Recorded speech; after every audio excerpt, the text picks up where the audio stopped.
দর্শক, আপনারা দেখতে পাচ্ছেন যে ভারতের মুসলমানদের নামাজ পড়তে বাধা দেওয়ায় এই মুহূর্তে উগ্রবাদী বিজেপি নেতা দিলীপ ঘোষকে গণধোলাই দিয়ে জুতা পেটা করছে ভারতীয়রা। বিজেপি শীর্ষ নেতা ও মন্ত্রী দিলীপ ঘোষ হামলার শিকার হন। ঘটনার মূল কেন্দ্রবিন্দু ভারতের পশ্চিমবঙ্গ রাজ্য। দেশের বিভিন্ন স্থানে দলটির কার্যালয়ের ভাঙচুর ও অগ্নিসংযোগের ঘটনা ঘটেছে। বাংলাদেশ বা পাকিস্তানে গিয়ে নামাজ পড়ুন, কেউ কিচ্ছু বলবে না, তবে এখানে এসব চলবে না। সম্প্রতি ভারতের পশ্চিমবঙ্গের এক বিজেপি মন্ত্রী মুসলিমদের উদ্দেশ্যে এই মন্তব্য করেছেন। তার বিতর্কিত এই মন্তব্যের পর সেখানকার রাজনৈতিক অঙ্গনে নতুন করে উত্তেজনা ছড়িয়েছে।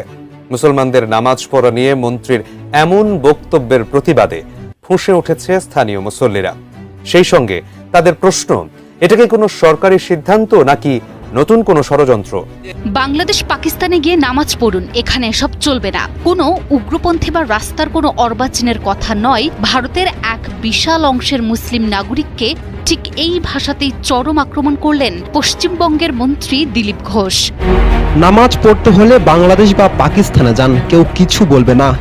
যারা নিজের দেশে থাকা মুসলিমদের নামাজে বাধা দিতে পারে এবং তাদের ধর্মীয় কাজে বাধা দিতে পারে এবং তাদের ধর্মকে নিয়ে ভীষণভাবে কটূক্তি করা এবং বিতর্কিত মন্তব্য করতে পারে, দিন শেষে তারাই কিন্তু এই বাংলাদেশের উপরে আঙুল উঠিয়ে এটা বলে যে বাংলাদেশে থাকা যে সকল বেধর্মী মানুষ আছে তাদেরকে নাকি বাংলাদেশে ভীষণ বাজেভাবে নির্যাতন করা হয়। তাহলে বিষয়টা এমন দেখা গেল না যে চোরের মায়ের বড় গলা, তেমনটা কিন্তু এই ভারতের ক্ষেত্রেই দেখা যাচ্ছে। কারণ এই ভারতে থাকা উগ্রবাদী বিজেপির নেতা দিলীপ ঘোষ এটা বলেছে যে ভারতে থাকা যে সকল মুসলিমেরা আছে তারা ভারতে নামাজ পড়তে পারবে না, তারা তাদের ধর্মীয় নিয়ম কারণ মানতে পারবে না। তারা যদি নামাজ পড়তে হয় পাকিস্তানে গিয়ে নামাজ পড়বে এবং বাংলাদেশে গিয়ে নামাজ পড়বে, তারা এই দেশে কখনোই নামাজ পড়তে পারবে না।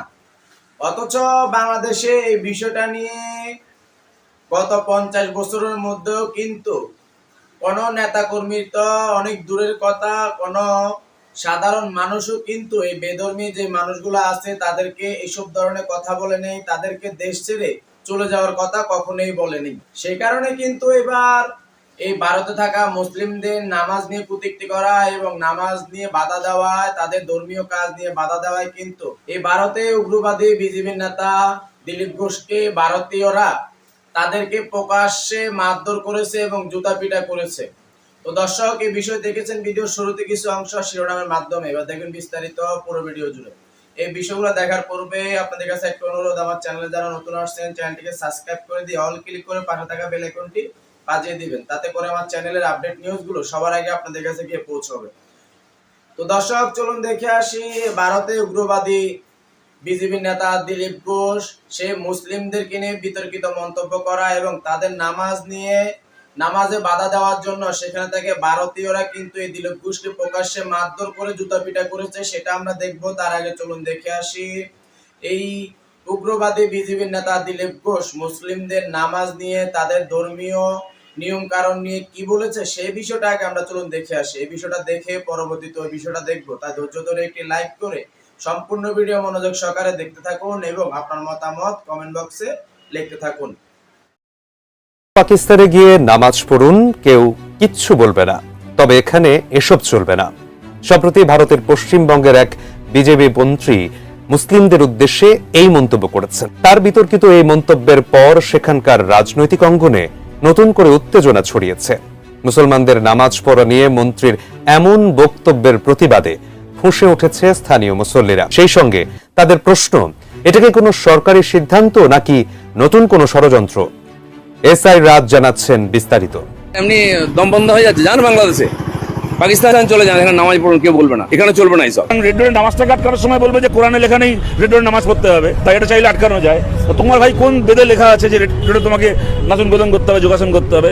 দেশের সিংহভাগ মানুষের ক্ষোভটাকে মুসলমানদের দিকে নিক্ষিপ্ত করতে চায়, সেই জন্য মুসলমানদের নিয়ে নানা প্রকার ইস্যু তারা তুলে আনে। মুসলিমদের 2 ঘন্টার নামাজ পড়ার ক্ষেত্রে তাদের বাধাপ্রাপ্ত হচ্ছে, আর তিনাদের যোগ আসন করতে ভারতবর্ষের অনারেবল প্রাইম মিনিস্টার আসছে।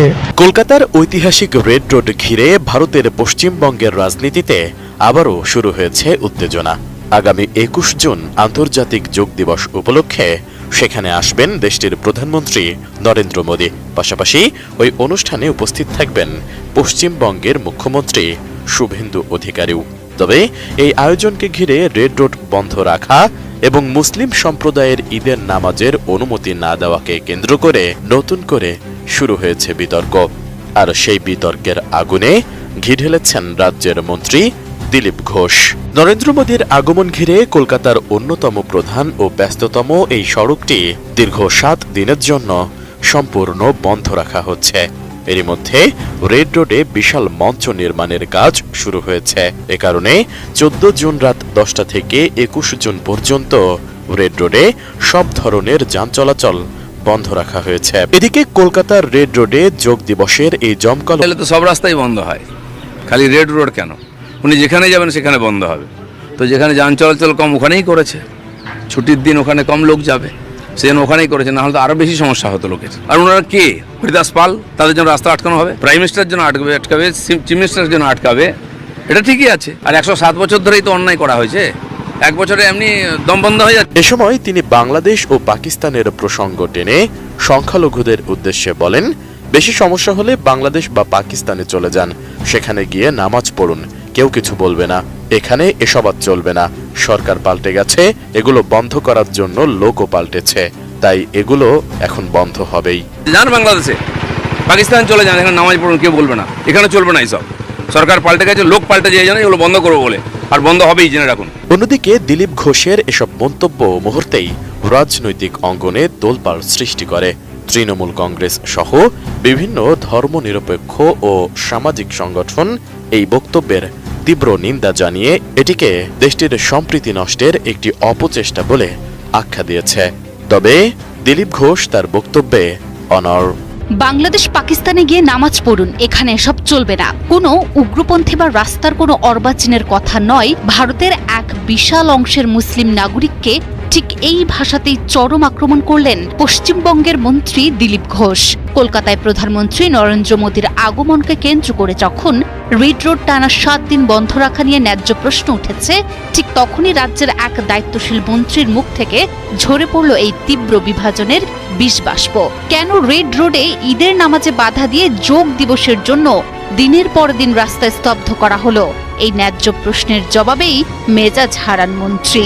আগামী 21শে জুন আন্তর্জাতিক যোগ দিবস, আর এই অনুষ্ঠানকে কেন্দ্র করে পশ্চিমবঙ্গে আসছেন প্রধানমন্ত্রী নরেন্দ্র মোদী। মঞ্চে তার সঙ্গী হবেন রাজ্যের মুখ্যমন্ত্রী শুভেন্দু অধিকারী।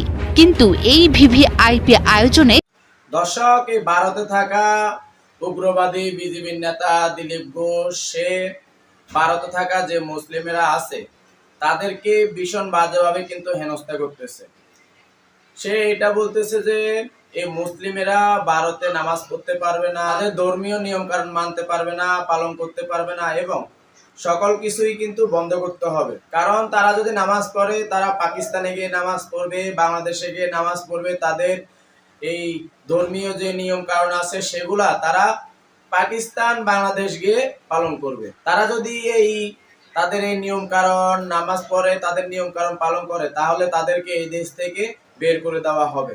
অথচ তারা কিন্তু এই ভারতে থাকা যে সকল মুসলিমেরা আছে তাদের উপরে এভাবে অন্যায়, অত্যাচার, অবিচার করতেছে এবং তাদেরকে বিভিন্ন রকম ভাবে হেনস্থা করতেছে। তারপরেও কিন্তু তারা বাংলাদেশের উপরে দিন শেষে আঙুল উঠাচ্ছে যে বাংলাদেশে থাকা যে সকল বেধর্মী মানুষেরা আছে তাদেরকে নাকি বিভিন্ন রকম ভাবে হেনস্থা করা হয় এবং নির্যাতন করা হয়।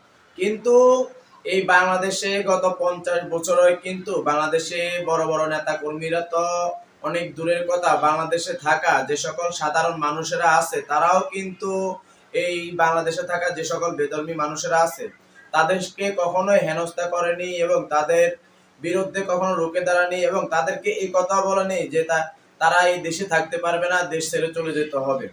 কিন্তু এই ভারতে থাকা উগ্রবাদী বিজেপির নেতা দিলীপ ঘোষ, সে এটা বলতেছে যে ভারতে মুসলিমরা থাকতে পারবে না, তারা দেশ ছেড়ে চলে যেতে হবে, পাকিস্তান এবং বাংলাদেশে চলে যেতে হবে। সেই কারণে কিন্তু ভারতে থাকা যে সকল মানুষেরা আছে তারা এই বিষয়টা নিয়ে অনেক ক্ষিপ্ত হয়ে গেছে এবং রাজপথে ঝাঁপিয়ে পড়েছে এবং প্রকাশ্যে কিন্তু এই বিজেপির নেতা দিলীপ ঘোষকে কিন্তু মারধর করেছে এবং তাকে জুতা পিটা করেছে এবং তার বিরুদ্ধে কিন্তু সরকারের কাছে পদত্যাগের দাবি করেছে। কারণ এই ভারতীয়দের এটা দাবি যে এর মতো নেতাকর্মী যদি এই দেশে থাকে তাহলে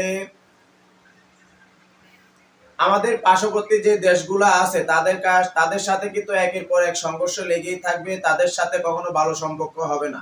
সেই কারণে তারা সরকারের কাছে এটা দাবি করতেছে যে খুব শীঘ্রই তাকে যাতে পদত্যাগ করানো হয়। তো দর্শক, আজকের এই বিষয়টা নিয়ে আপনার যদি কোনো মতামত থেকে থাকে তাহলে কমেন্ট বক্সে এসে অবশ্যই জানাবেন। তো আজকের ভিডিও পর্যন্তই, আবারও চলে আসবো নতুন কোনো ভিডিও নিয়ে, নতুন কোনো টপিক নিয়ে। সে পর্যন্ত ভালো থাকবেন, সুস্থ থাকবেন। আল্লাহ হাফেজ।